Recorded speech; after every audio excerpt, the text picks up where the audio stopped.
പിന്നെ അവിടെ തന്നെ ഉള്ളൂ തരാനില്ലേ?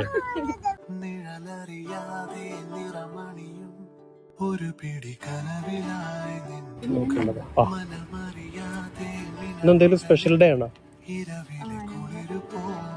വെഡിങ് ആനിവേഴ്സറിയാ ഇന്നാ? നിങ്ങൾക്ക് ഇനി വേറെ എല്ലാം കൂടി തരാനുണ്ടോ?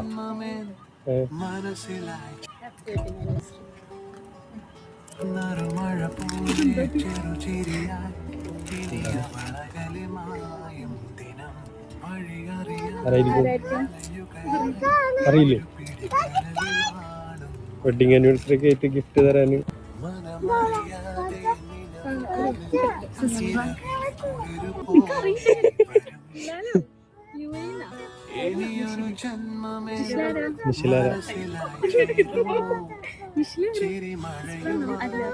ഇൻസ്റ്റാഗ്രാമിലൊക്കെ വൈറലായിട്ടുള്ള ഒരു കപ്പിളാ ഡാൻസ് ഒക്കെ കളിക്കണ. UAE തരികയാണെങ്കിൽ അവരെ തരാനുള്ളൂ അവരാണല്ലേ? അപ്പൊ അവരുണ്ട്. നിങ്ങൾക്ക് എന്താ നിഷ്ലാട് പറയാനുള്ളത്? ഒന്നും കൂടി പറഞ്ഞു. സന്തോഷായ? ഹാപ്പി ആയി? ഹാപ്പി.